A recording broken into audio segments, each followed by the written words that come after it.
할렐루야. 오늘 하나님 말씀 빌립보서 2장 5절부터 8절 말씀입니다. 빌립보서 2장 5절부터 8절. 너희 안에 이 마음을 품으라. 곧 그리스도 예수의 마음이니 그는 근본 하나님의 본체시나 하나님과 동등됨을 취할 것으로 여기지 아니하시고 오히려 자기를 비어 종의 형체를 가져 사람들과 같이 되었고 사람의 모양으로 나타나셨음에 자기를 낮추시고 죽기까지 복종하셨으니 곧 십자가에 죽으심이라. 아멘. 할렐루야.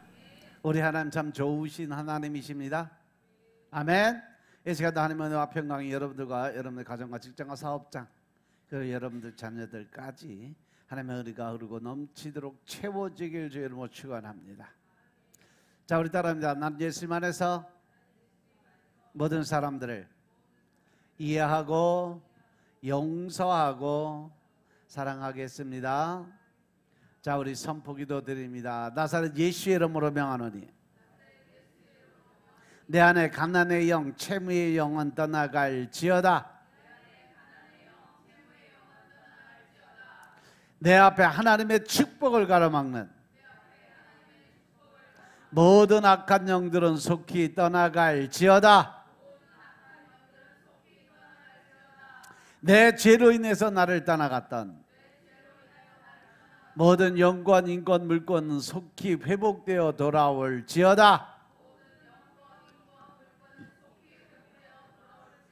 아멘. 우리 안에 있는 모든 가난의 영, 채무의 영은 떠나간 줄로 믿습니다. 우리가 갖고 있는 모든 빚은 다 청산된 줄로 믿습니다.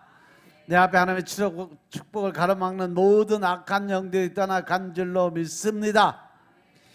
또 우리들의 죄로 인해서 우리를 떠나갔던 영권, 인권, 물권의 권세들이 다 회복되어 돌아온 줄로 믿습니다.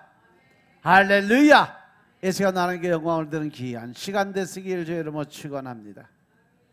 오늘 빌립보서 2장 4절부터 8절 말씀 가지고 너희 안에 이 마음을 품으라 라는 제목으로 말씀을 나누겠습니다. 따라합니다. 너희 안에 이 마음을 품으라. 너희 안에 예수의 마음을 품으라. 할렐루야. 우리가 이 세상에 살아가면서 보면 우리가 살 수 있는 기회는 딱 한 번이요, 그죠? 한 번 몇 개 살 수가 없어. 그래서 우리의 삶을 흔히들 일생이라 표현을 해요, 그죠? 한 번밖에 살 수 없는 삶이다. 이 한 번뿐인 인생의 선택은 언제나 하나님께서 우리에게 주어진 자유 선택 의지에 의해서 결정된다는 사실 명심하시기 바랍니다. 따라서 우리는 성도로서 내가 어떻게 살아가야 되고 어떠한 모습으로 살아가야 될까 한번 깊이 생각하며 살아갈 때예요. 오늘 이 본문의 말씀을 보면 빌립보서가 사도 바울이 주후 한 61년경 빌립보 교회를 향해서 쓴 편지가 바로 빌립보서예요.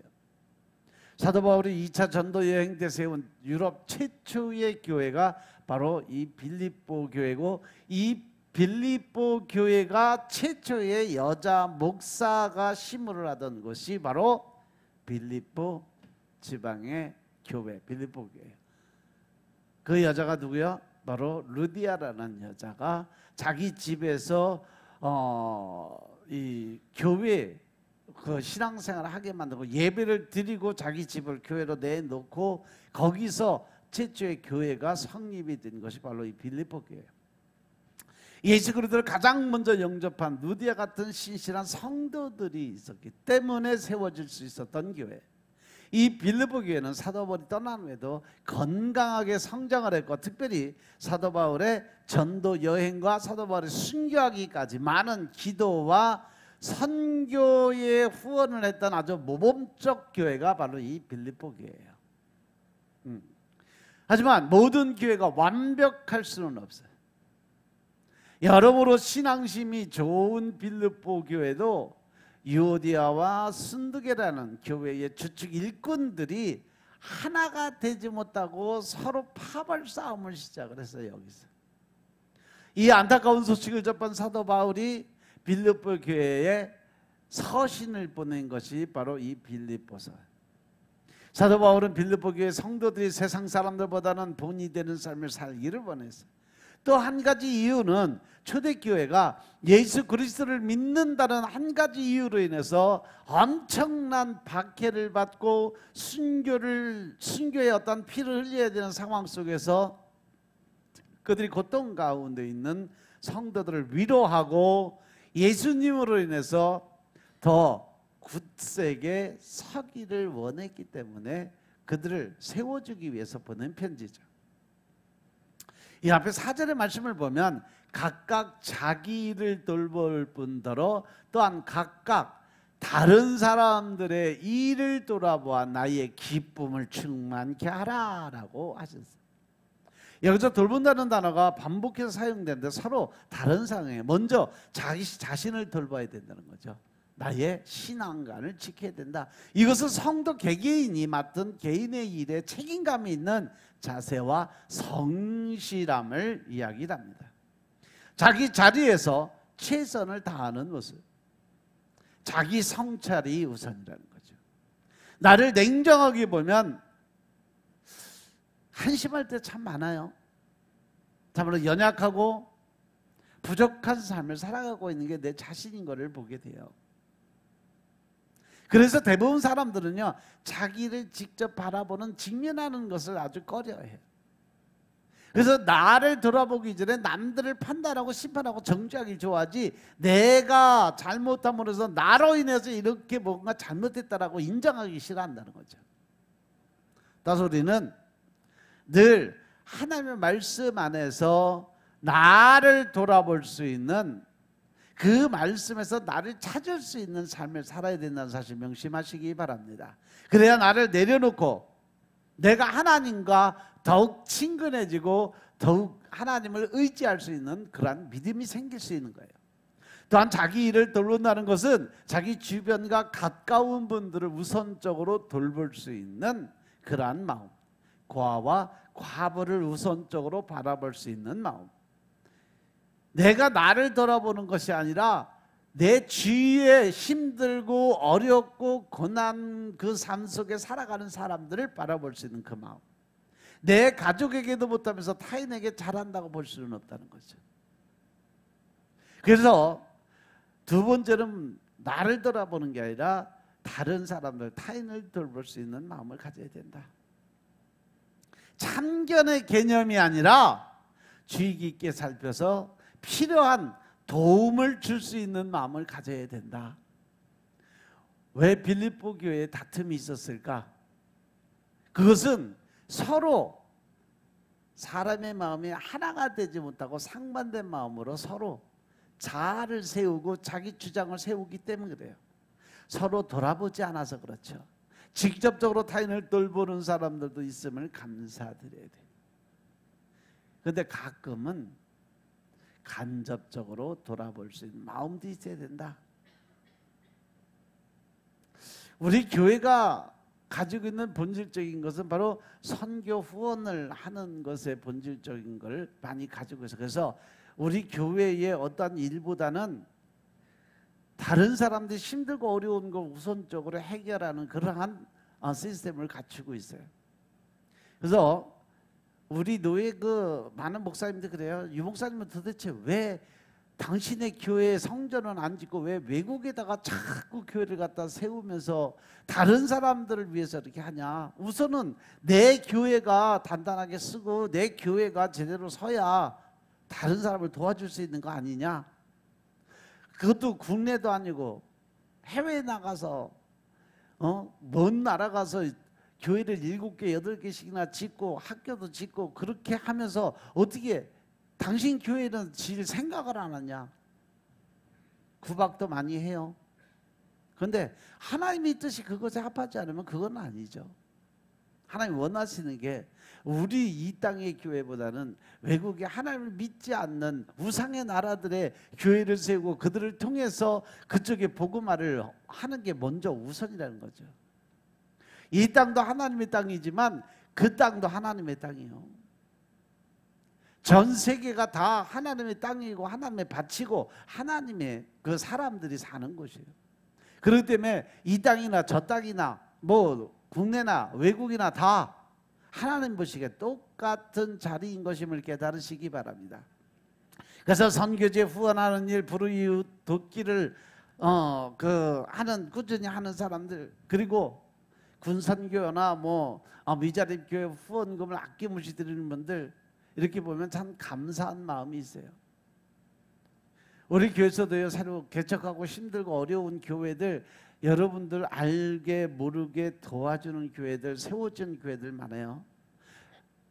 교회 개척한다고 하는데 교회 터만 있고 아무것도 준비가 안 된데 가서 음향시설, 강대상, 의자, 교회 싹 다 꾸며주는 게 몇 교회 돼요. 여러분들한테 공표를 하지 않아서 그렇지, 우리 교회 대전 세임교회로 해서 대전 시내에도 교회 개척하는데 몇 교회를 세워줬어요. 그들에게 또 모든 교회를 할 수 있는 조건을 만들어서 터만 있으면 그곳에 음향시설이고 강대상이고 필요한 것들 다 채워서 헬파해주고, 그리고 그들이 목회 활동을 할 수 있게끔 도와준 교회들이 꽤 많아요. 또 힘들고 어려운 월세 못 내는 교회들 보이지 않게 월세들 다 내주고, 그리고 그들이 목회할 수 있게 먹을 것도 이렇게 보내주고, 그러한 교회들 많이 있어요. 여러분들이 그렇게 선교에 신경을 쓰고 또 남들의 힘들고 어려운 사정을 돌아보면서 그렇게 믿음 생활을 하니까 하나님이 여러분들에게 복을 주시는 거예요. 그저기 신방 예배 드리는데 하나님이 기도드리는데 학교에서 2장 19절 말씀을 이렇게 주시는데 보니까 하나님이 이제부터, 오늘부터 내가 내게 복을 주리라, 이 말씀이 눈에 탁 들어오더라고. 우리 성도들이 받아야 될 복이 바로 이러한 복이구나. 하나님이 이제부터, 학교에서 2장 19절 좀 빼봐라. 하나님 우리에게 주시는 말씀이, 하나님의 말씀에 순종하고 따라갈 때, 이스라엘 백성들이 예루살렘 성전을 다시 재건축하기 위해서 준비를 하는데 성전 터만 닦아놓고 때가 되지 않아서 못하겠다고 뒤로 미룬 게 14년이에요. 그랬더니 하나님이 직접 나타나셔서 말씀하십니다. 이제 너희들이 새로운 일, 즉 성전 건축에 전념을 다하면 오늘부터 내가 너희에게 복을 주겠다 약속하신 말씀.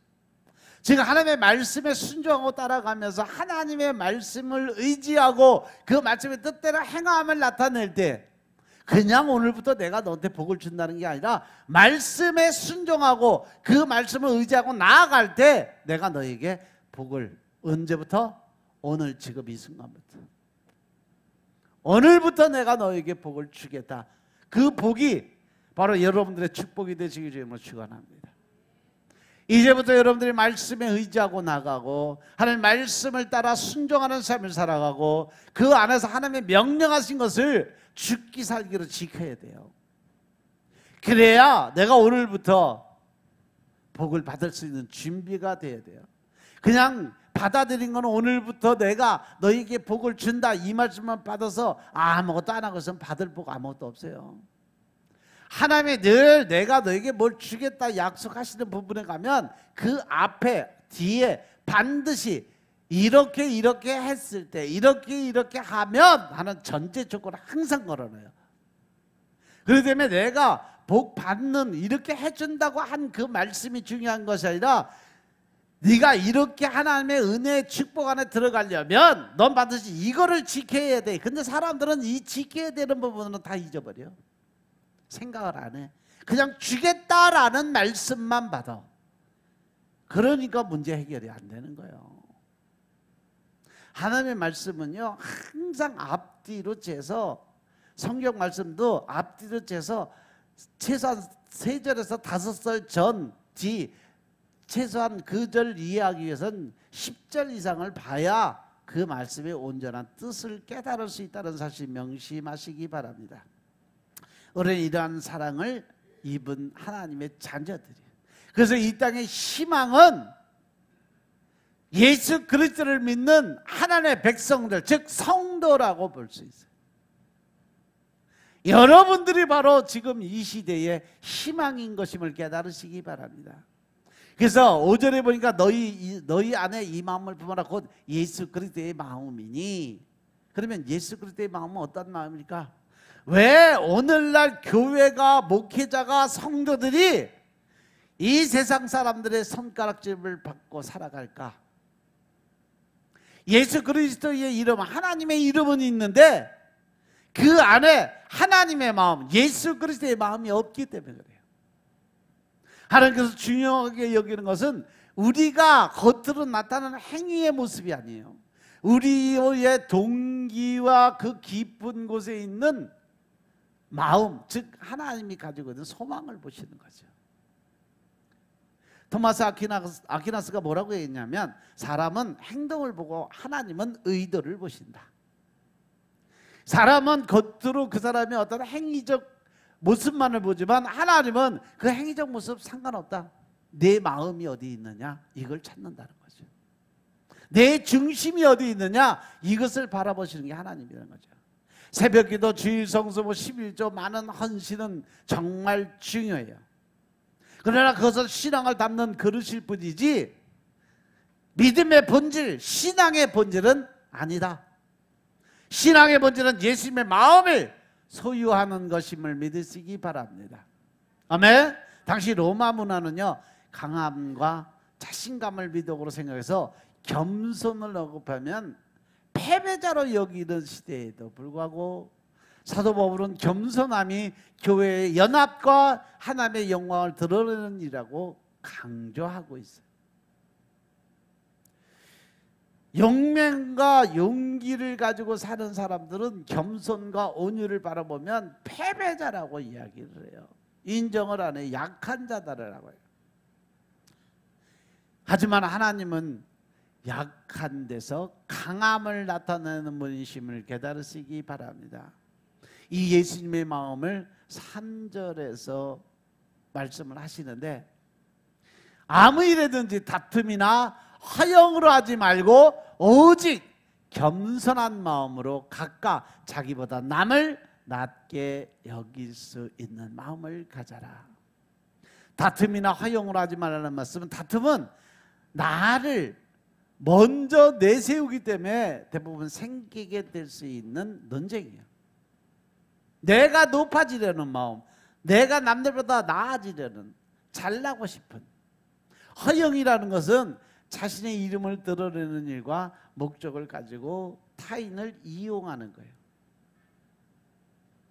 없는 것을 있는 것처럼 나타내는 그러한 거짓말. 따라서 예수님의 마음은 조금은 세상적으로, 육적으로 바라보면 손해보는 마음이 될 수도 있다. 당장은 내가 손해보는 것 같지만 하나님의 마음을 가지고 있으면 결코 그 마음이 손해볼 수 있는 마음은 아니라는 거죠. 사람의 됨됨이를 언제 알아볼 수 있을까? 그 사람이 소유하는 걸 보면 그 사람의 마음을 볼 수가 있어요. 제가 말씀을 묵상하면서 예수님의 마음은 어떤 것일까? 계속 생각을 하면서 예수님의 마음에 대해서 생각을 해봤는데, 깨달아진 게 뭐냐? 바로 예수님은 바로 사랑이었구나. 제자들의 그 잘못된 또 허영심, 욕구를 채워주며 그들의 잘못된 점을 지적을 가르쳐주면서 절대로 화를 내지 않으시고 긍휼의 마음을 가지고 그들을 끝까지 품어주시는 그 마음, 그것이 사랑의 마음. 그래서 하나님이 사랑이다라고 요한일서의 말씀을 전해준 거예요. 그래서 주님도 사랑이심을 깨달으시기 바랍니다. 죄인들을 위해서 자기 목숨까지 내어주신 분이 바로 예수님, 그분의 사랑이었어요. 이 땅에 살아가면서 가장 큰 것이 뭐냐? 그것이 바로 하나님의 사랑이죠. 가장 가치 있는 것이 뭐냐? 그것 또한 하나님의 사랑인 것임을 깨달으시기 바랍니다.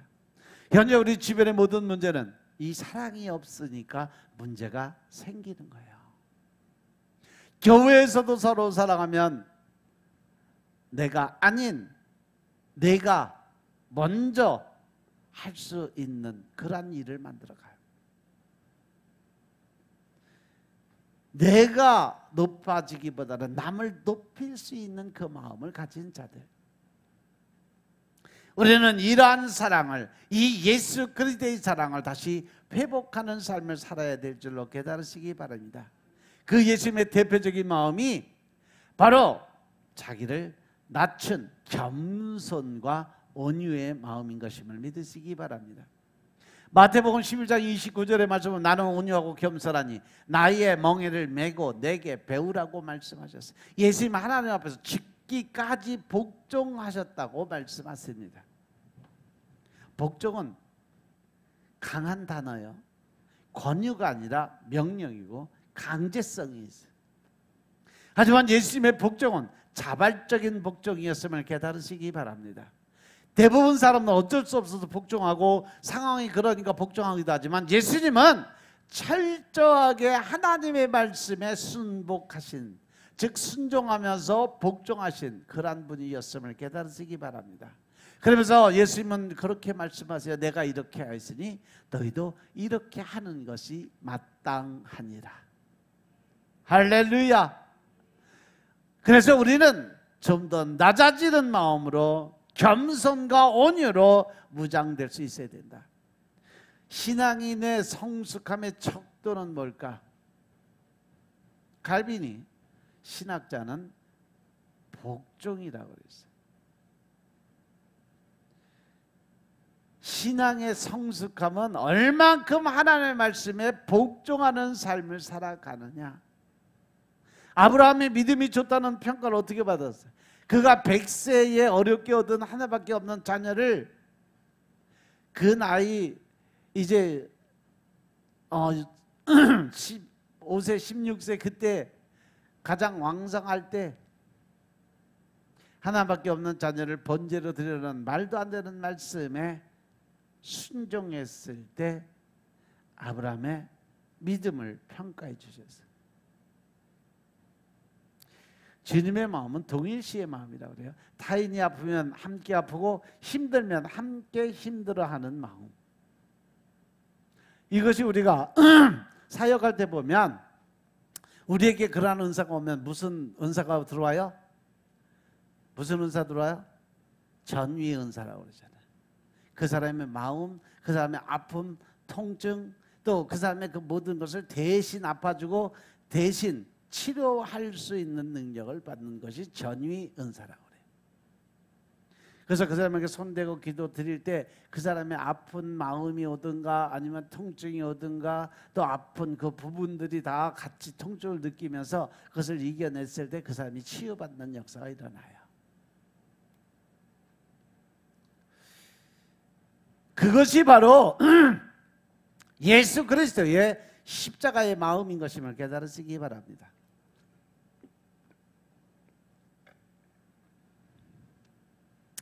우리도 사랑이 식어가고 가치관이 변질되어가는 이 세대 가운데 다시 예수님의 마음으로 돌아가야 될 줄로 믿으시기 바랍니다. 로마서 12장 15절에 보면 즐거워하는 자들과 함께 즐거워하고 우는 자들과 함께 울라고 했어요. 우리가 예수님의 마음을 갖고 사랑의 마음을 가졌다면 예수님의 마음을 가진 자인 것임을 깨달으시기 바랍니다. 우리가 주일날 고린도후서 5장 17절의 말씀을 가지고 예수님을 믿는 자의 자기 정체성은 새 것이고 그 새 것 안에 그리스도 예수의 마음이 있다고 했어요. 그러기 위해서는 우리는 썩어져가는 옛 구습은 다 벗어버려야 된다. 새로운 피조물로 거듭나야 된다. 그래서 과거의 모든 사람들은 이새서 43장 18절의 말씀처럼 다 어떻게 해라? 잊어버려라. 할렐루야. 그런데 예수님의 마음이라는 것은 구체적으로 무슨 마음일까? 빌립보서 2장 8절의 말씀을 보면 사람의 모양으로 나타나서 자기를 낮추시고 죽기까지 복종하셨으니 곧 십자가에서 죽으심이라. 예수님의 마음의 구체적인 모습은 뭐냐? 말씀에 순종해서 죽기까지 복종할 수 있는 마음을 갖는 것이 바로 예수님의 마음이었다. 그 예수님의 마음이란 바로 십자가에서 죽으신다는 거죠. 십자가의 죽으심은 곧 예수 그리스도의 마음의 실체예요. 다시 말하면 예수 그리스도의 마음의 실체적 표현이 바로 십자가에서 죽으심이라는 것입니다. 십자가의 죽으심은 그리스도 예수의 마음의 가시적 표현, 그 마음이 십자가의 죽으심으로 나타나게 된 거죠. 그것이 바로 우리를 사랑하는 마음이었고 또 하나님의 마음이었음을 깨달으시기 바랍니다. 그렇다면 예수님을 믿는 자들의 그 마음속에 자리 잡고 있는 것은 무엇일까? 예수 그리스도의 십자가의 죽으심이요. 이 죽으심이 지금 우리 마음속에 우리의 실체로 남아 있다는 겁니다. 이것을 바라보고 믿는 것이 믿음이고 이것이 바로 신앙의 본질이에요. 즉 예수 그리스도의 십자가의 죽으심을 품고 있는 사람들이 바로 예수를 믿는 자들의 자기 정체성을 가지고 있는 자들의 모습이다. 그렇다면 예수님을 믿는 자들의 자기 정체성은 세 것, 예수 그리스도의 마음, 예수 그리스도의 십자가의 죽으심으로 표현을 할 수가 있는데, 예수 그리스도를 믿는 자들은 새 것이고 그 새 것 속에 예수 그리스도의 마음이 있고 그 마음 속에는 예수 그리스도의 십자가의 죽으심이 들어있다. 죽기까지 나를 위한 것이 아니라 다른 사람들을 위해서 죽을 수 있는 마음, 이것이 예수 믿는 자들의 자기 정체성, 곧 자기의 상태를 표현하는 거예요. 이것은 쉽게 말해서 우리가 하나님을 믿는 믿음 안에서 예수를 따라갈 때 예수님께서 그 모든 신권을 버리고 이 땅에 내려와서 우리의 모든 죄를 대신 짊어지고 우리를 위해서 대신 돌아가신 그 마음, 그 사랑을 우리가 본받아 살아가기 위해서는 예수님처럼 우리도 하나님의 말씀에 순종하고 복종하는 믿음을 가져야만 우리가 신실한 신앙의 본질을 지킬 수 있다는 것을 말씀드린 거예요. 아멘. 예수 그리스도의 십자가의 죽으심의 의미는 뭐냐? 빌립보서 3장 9절의 말씀. 9절. 이러므로 하나님이 그를 지극히 높여서 모든 이름 위에 뛰어난 이름을 주신다. 할렐루야. 우리는 믿음 안에서 하나님을 바라볼 수 있는 믿음을 가져야 돼. 빌립보서 3장 9절, 3장 9절. 우리가 믿음 안에서 하나님을 바라볼 수 있는 능력의 삶은 오직 그리스도를 믿는 믿음으로 말미암는 것이 곧 믿음으로 하나님께로부터 난 의가 바로 하나님을 바라볼 수 있는 믿음이다. 예수 그리스도의 십자가의 죽으심의 의미란 바로 믿음으로 하나님께로부터 난 의를 말하는 거예요. 곧 의가 예수님이세요. 그러니까 새것 예수 그리스도의 마음 십자가에 죽으신 이 모든 것의 의는 믿음으로 하나님께로부터 난 의, 그것은 바로 성령의 임재를 우리 안에 불러줄 수 있는 능력의 힘인 것임을 깨달으시기 바랍니다. 이 의가 곧 성도의 자기 정체성을 결정할 수 있는 거죠. 즉 내 안에 성령님이 어떻게 들어와 계시느냐에 따라서 내가 하나님의 사람으로 살아갈 수 있느냐, 아니면 그 성령님을 거부함으로 해서 세상의 육적인 삶으로 살아갈 수 있느냐의 결정권은 내가 갖게 돼 있어요. 제가 여러분들에게 늘 말씀드리지만 우리가 천국을 가고 지옥을 가는 것의 본질은 어디에 있느냐? 내가 이 땅에 살아가면서 천국을 가고 지옥을 가는 것은 결정은 내가 하게 돼 있는 거예요.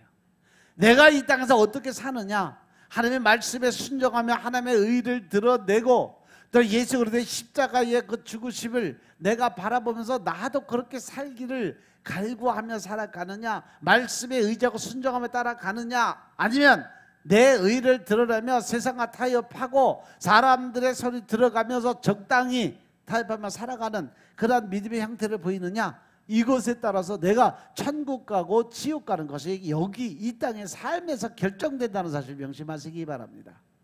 아멘. 그래서 우리가 이 땅에서 자기 삶의 정체성을 이것 하나만 가지고 살 수 있는 그러한 사람들이 되어야 돼요. 오직 말씀만을 붙들고 오직 십자가만을 바라보며 살아갈 수 있는 그 삶, 이것이 바로 우리 믿음의 정체성을 결정지을 수 있는 삶인 것임을 믿으시기 바랍니다. 이것 외에 그 어떤 것도 우리 자아의 정체성을 결정지을 수는 없어요. 신분, 직업, 학벌, 돈, 뭐 여러 가지 그 어떤 것도 자기를 표현할 수도 없고 할 수도 없습니다. 오직 자기의 자아적 정체성의 표현은 믿음으로 말미암는 하나님으로부터 난 의가 바로 우리가 하나님의 사람이냐 마귀 새끼의 사람이냐를 결정지을 수 있는 그 본질인 것임을 깨달으시기자. 아멘.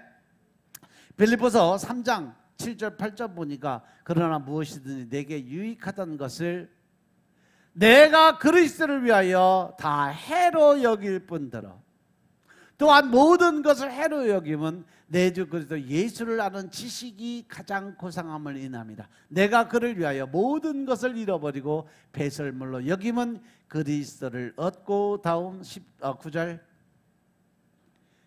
그 안에서 발견되려 함이니 내가 가진 의는 율법에서 난 것이 아니요 오직 그리스도를 믿는 믿음으로 말미암는 것이니 곧 믿음으로 하나님께로 난 의라. 할렐루야. 믿음으로부터 난 의를 자기 삶의 정체성을 가지고 있는 자의 삶의 방향성, 곧 그의 갈 길은 어디로 향하고 있는가 하면 그것은 그리스도를 예수를 아는 지식으로 향하고 있다는 거죠. 그럼 예수 그리스도를 알고 하나님을 알기 위해서 우리가 할 수 있는 일이 뭐다? 그것을 알려주시는 분은 누구다? 성령님이라는 거죠.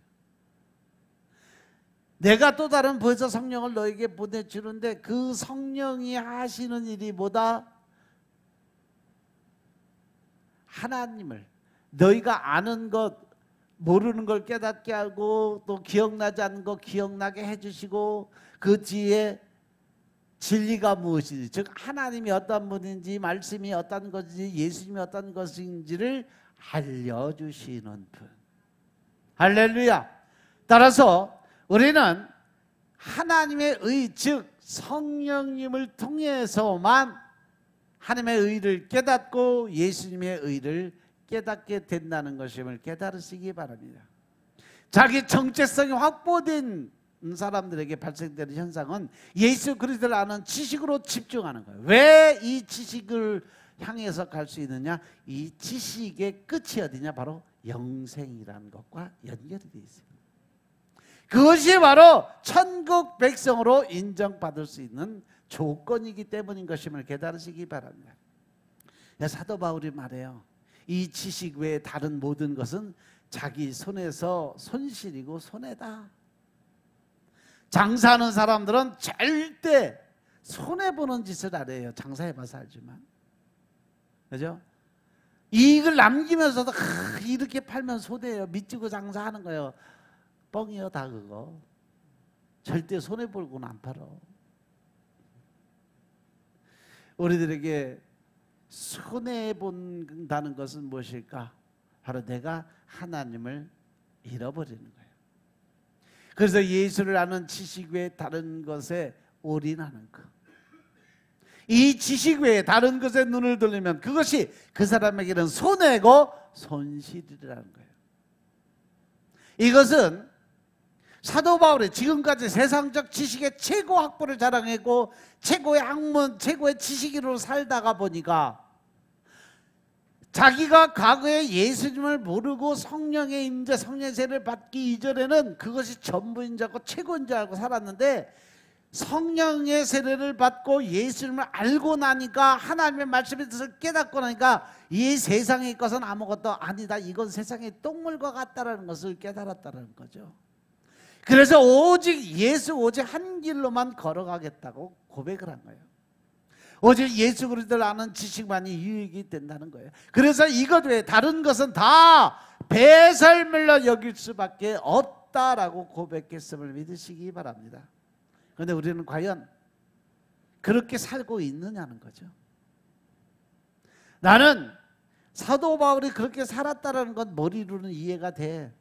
그래서 맞아, 세상 지식보다 하나님의 말씀, 하나님의 영적인 지식이 더 중요해라고 생각을 하는데, 과연 나는 그 영적인 지식을 내가 얻기 위해서 세상 지식을 버리고 살아가느냐, 배설물처럼 느끼냐, 아니면 적당히 타협을 해서 유대인처럼 유전적 율법 아래서 행위적 믿음만을 중요하게 여기고 살아가느냐, 이것을 결정은 내가 해라, 이 말씀이에요. 믿습니까? 이것이 전적으로 예수 믿는 자의 자기 정체성의 부재의 모습이라는 거죠. 도대체 자기 자신의 존재됨을 모르고 있다는 거예요. 그러나 여러분들은 분명히 아셔야 됩니다. 예수 믿는 자, 곧 믿음으로 하나님으로부터 난 의를 자기 정체성으로 가지고 있는 자의 삶의 방향은 분명히 예수 그리스도를 아는 지식에부터 시작이 된다는 사실 명심하시기 바랍니다. 그래서 여러분들이 매일 말씀을 읽어야 되고 먹어야 되고, 그 말씀을 통해서 내가 변화가 돼야 된다는 사실이죠. 계시록에 보면 나오잖아요. 사도 요한이 하나님의 말씀을 받아들었어. 그런데 아무리 펴서 봤는데 이해가 안 돼. 그래서 펑펑 울고 있으니까 천사가 찾아서 뭐라 그래요? 야, 너 그 말씀 받고 나니까 이해가 안 돼서 울고 있지? 그렇다고 그러니까 뭐라 그래요? 그럼 그 말씀을 먹어라. 그 먹으면 그 말씀이 네 뱃속에 들어가서 생수같이 다 퍼져서 다 이해가 될 수 있을 거다. 여기서 그 종이를 씹어 먹으라는 것이야. 그 말씀을 읽고 또 읽고 읽고 또 읽고, 그래서 어떻게 네 마음판에 새겨라. 성령이 그 말씀을 풀어서 해석해 줄 때까지 계속 읽어라. 그러면 그 말씀의 뜻을 깨닫게 될 거야. 그것이 너를 살릴 수 있는 생수의 강이 네 마음속에, 네 가슴속에, 네 배 안에 흘러 넘치게 될 거다라고 이야기하는 겁니다. 이것이 자기 삶의 최정점이고, 이것 외에 다른 것은 그저 수단에 불과하다. 그렇지 않으면 그것들은 다 세상 지식은 하나님의 말씀 앞에 서 보면 다 배설물같이 여길 수밖에 없다라는 거죠. 그것이 바로 성령님이 내 안에 들어오셨을 때 우리에게 하나님의 지혜와 지식과 총명의 영으로 채워줬을 때 일어날 수 있는 결과론이라는 거죠. 우리는 이 지혜와 지식과 총명의 영을 세상적 육적인 그러한 것으로만 생각하니까 세상 지식이 많은 거, 세상으로 총명하게 살아가는 거, 이것을 원하게 살아. 하지만 하나님의 말씀하시는 지혜와 지식과 총명은 하늘나라의 지혜와 지식과 총명의 영이에요. 그것은 오직 말씀을 통해서만 여러분들 안에 임하게 된다는 사실 명심하시기 바랍니다. 그런데 많은 사람들이요, 똥바가지 뒤집어 쓰고 배설물로 치장을 해요. 겉모습은 번지르르하게. 그러니까 예수님이 말씀하시세요. 사두개가 바리새인들한테, 이 독사 이 새끼들아, 너희들의 모습을 보니까 겉모습은 회칠한 무덤, 회칠한 무덤이란 것은 왜 무덤 새로 만들어 놓고 하얗게 석회석을 발라서 깨끗하게 만들어서 놓은 것을 아주 깔끔하게 만들어서 그것처럼 보이지만 네 안에 보니까 죄악과 악독이 가득하다. 겉은 번지르한데 속은 썩어 문드러지는 사람들한테 하는 얘기예요. 유대인 그 외형적으로 그리스도인 것처럼 믿는 사람들인 것처럼 그렇게 살아가는 사람들의 모습을 보고 하나님께서 주시는 말씀이에요. 그 안엔 더럽고 추악한 냄새가 나요. 그러니 이제라도 정신을 차리라고 말씀하시는 겁니다. 내 주 그리스도 예수를 아는 지식이 고상함이 자기 삶의 최정점으로 올려놓으시고, 다른 것들은 다 이것을 위한 수단으로 내려놓으시기 바랍니다. 하나님을 알기 위해서, 예수님을 알기 위해서, 또 내 믿음 신앙을 지키기 위해서 종교인으로 살아가는 것이 아니라 신앙인으로 살아갈 수 있는 삶을 살아가라는 겁니다. 우리는 종교 형식에 의해서 묶여진 삶이 아니라 내 마음과 전심을 다 들여서 내 속에 있는 것을 다 끌어내서 하나님 앞에 내어놓는 그러한 진실된 마음을 하나님이 요구하신다는 사실 명심하시기 바랍니다. 따라서 우리가 예수 그리스도를 아는 지식의 고상함을 자기 삶의 목적과 방향으로 알고 그렇게 사는 사람들의 실질적 삶이 무엇인가를 깨달아야 돼요. 빌립보서 4장 12절부터 14절 말씀 보겠습니다. 빌립보서 4장 12절부터 14절 말씀. 내가 비천에 처할 줄도 알고 풍부에 처할 줄도 알아. 모든 일에 배부르며 배고픔과 풍부와 궁핍에도 일체의 비결을 배웠노라. 내게 능력 주시는 자 안에서 내가 모든 것을 할 수 있느니라. 그러나 너희가 내 괴로움에 함께 참여하였으니 잘하였도다. 아멘. 할렐루야. 예수 믿는 사람들이 살아가는 방법론에 대해서 설명을 하는 거예요. 때에 따라서는 비천한 사람들처럼 그 노숙자들처럼 가서 노숙자들 안에 들어가서 노숙자 생활도 해보고 또 돈 많은 사람들 품에 써서 또 그 안에 풍부한 자유를 누릴 수 있는 삶도 살 줄 알아야 되고 배부름과 배고픔과 풍부와 궁핍에도 처할 줄 아는 일체의 비결을 배웠는데 그것이 뭐다? 예수 그리스도를 알고 그 믿음 안에서 순종하고 따라갈 때 하나님의 주시는 축복의 삶이 그것이다라는 거죠. 그래서 내게 능력 주시는 자 안에서 내가 모든 것을 할 수 있다 그래서 그것은 삶의 일체의 비결을 안다는 거죠. 그리고 그 일체의 비결은 자족하는 마음이다. 스스로 문제 해결할 수 있는 것. 즉 비천과 풍부와 배부름과 배고픔, 궁핍에 대한 자족. 이것은 내게 능력 주시는 하나님 안에서 다 감당이 된다는 거예요. 비천이 뭐예요? 비천은 수치, 부끄러움, 모욕, 멸시, 천대를 비천이라고 표현을 해요. 이것도 감당할 수 있는 마음을 가져야 된다라는 거예요. 그러려면 내가 뭐를 내려놔야 돼? 자존심을 내려놔야 돼요. 내 자아적 자존심, 자아를 내려놓지 않으면 결코 할 수 없는 일, 비천에 처할 수가 없는 거예요.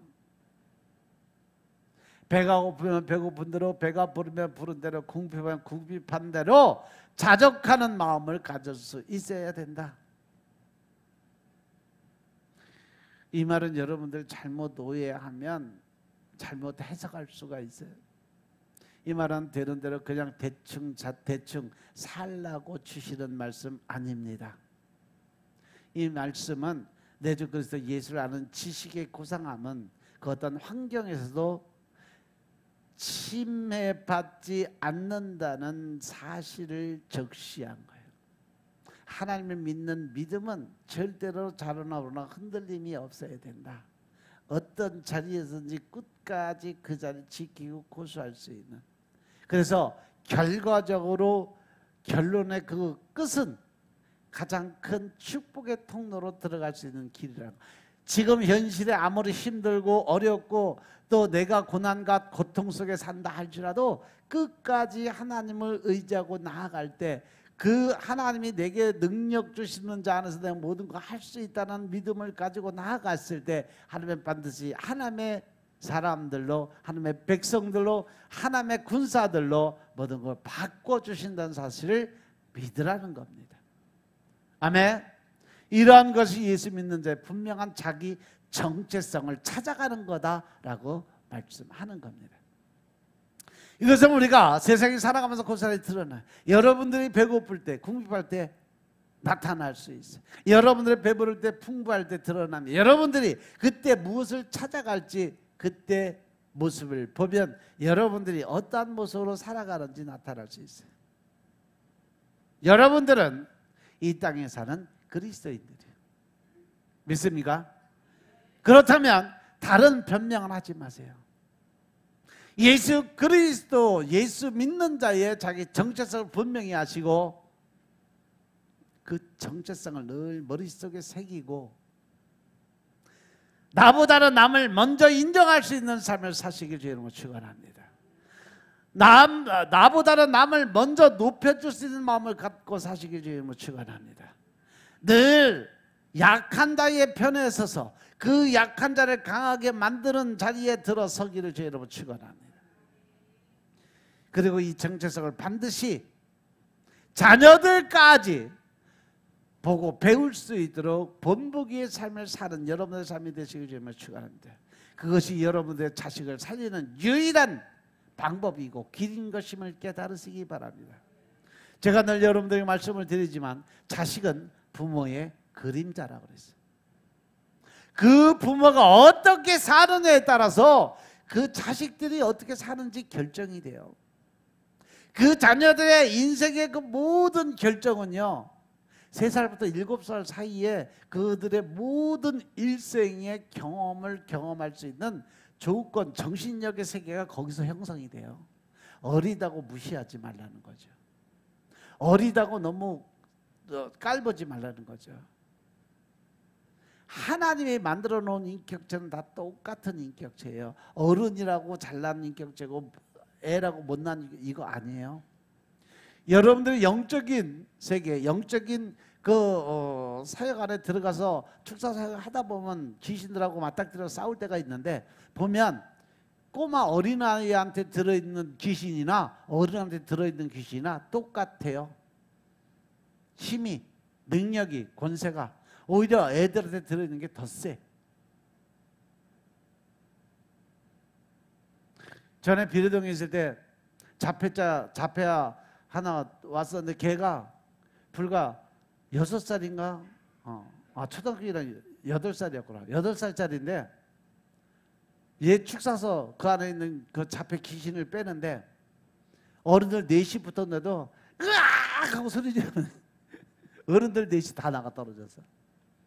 초등학교 1학년짜리가 얼마나 힘이 있길래 어른들 넷을 집어 던져? 그러니까 애들이라고 무시하면 큰일 나요. 영은 영이지 육 아니에요. 그래서 그 안에 들어있는 귀신들은 다 귀신을 영적인 존재로 보고 싸워야 돼요. 우리가 유일하게 살 수 있는 것은 오직 예수 그리스도의 이름을 믿는 믿음 안에서 살 수 있다는 사실을 늘 명심하시기 바랍니다. 아무리 악한 귀신 지옥의 대왕 마귀다 할지라도 나사렛 예수의 이름으로 명하면 그들은 꼼짝 못합니다. 근데 그 나사렛 예수의 이름을 선포하는 그 순간에 내 안에 믿음이 얼마나 강하냐 약하냐에 따라서 귀신도 없이 여기게 됩니다. 내가 예수도 알고 바울도 아는데 넌 누구냐 그러고 싸대기 올려붙이고 맞아야 돼. 저 그런 목사님들 많이 봤어요. 제가 전도사 시절 때도 성령 사역을 했는데 40일 금식하고 딱 내려왔는데 거기에 집사 하나가 귀신이 들려서 매일 쭈글쭈글하고 목사가 얘기하면 콧방귀 끼고 네가 목사냐? 그러던 사람이 있어. 근데 내가 오니까 금식하고 와서 나를 딱 보더니 어머 이 아저씨 무섭게 생겼네. 진짜 무서워. 나 여기 안 있을래. 그리고 막 도망을 가더라고. 그래갖고서 안 되겠다. 그래서 담임 목사한테서 오늘 축사에서 뺍시다. 그래서 가서 목사님이 하세요. 저는 뒤에서 보조할게요. 그랬더니 목사님이 서럽고 나사렛 예수 이름으로 떠나가라. 그러니까 야 네가 뭐 아무것도 안 들어와. 그냥 가. 난 저 사람이 제일 무서우니까 저 사람이 하면 내가 나갈게. 그러고 담임 목사 성도들 보는 눈 앞에서 자존심 구겼잖아. 그리고 나서 손대고 기도하니까 나갔어. 그리고 그 사람 정신 차렸어. 그러다 며칠 있다 잘렸어.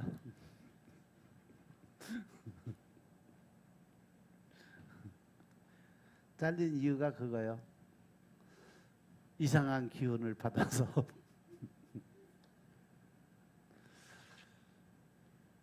부교육자들은 그래요. 언제든지 짐 쌀 준비하고 살아야 돼요. 담임 목사가 가라 그러면 가야죠. 열심히 사역해서 성도들 많이 늘어나고 부흥이 됐는데 어느 날 갑자기 주일날 딱 그땐 찬양 목사였었어. 그래서 찬양 인도하러 준비하러 올라가는데 유 목사 오늘 찬양 인도하고 집에 가 그러죠. 그러고도 쫓겨난 적도 있어. 왜냐하면 자기보다 부교육자를 더 많이 성도들이 따르니까 놔두면 안 되겠다 싶으니까 그냥 하루아침에 그만두고 가래. 그것도 성도들 3년 5년씩이나 근무했는데 성도들한테 인사도 하지 말고 그냥 가래. 그게 현실이요. 우리가 분명히 알아야 될 것은요, 내가 하나님의 사람으로 서 있느냐 아니면 하나님의 종으로 있느냐 아니면 내 스스로가 어떤 장사꾼의 위치로 서갖고 교회에서 장사해 먹는 사람들이 있어요. 돈 벌려고. 그런 목사님도 계셔. 아무튼 그건 뭐 하나님이 알아서 결정하실 일이고, 여러분들만큼은 최소한 나보다는 남을 인정하고 하나님의 말씀처럼 이웃을 사랑할 수 있는 마음을 가질 수 있는 여러분들 되시길 주님으로 축원합니다. 그리고 우리 스스로 나를 돌아보시기 바랍니다. 나는 과연 어떤 사람인가? 나는 분명하게 나의 정체성을, 그래서 예수의 십자가의 죽으심으로, 그리고 내 주 예수 그리스도를 아는 지식이 가장 고상함을 자기의 정체성으로 삼고 사는지, 아니면 환경 조건 따라가면서 아직도 내 자아가 하나님보다 앞서가는 내 뜻대로 내 마음대로. 기도도 그렇게 하잖아. 주님 뜻대로 마옵시고 내 원대로 해주옵소서. 예수님 기도 반대로 기도하면서 잘하는 척하고 살아가는 그러한 삶을 살아가는 건 아니지. 늘 하나님의 뜻을 구하고 그 하나님의 뜻에 합한 자의 삶을 사시길 주의 이름으로 축원드립니다. 아멘.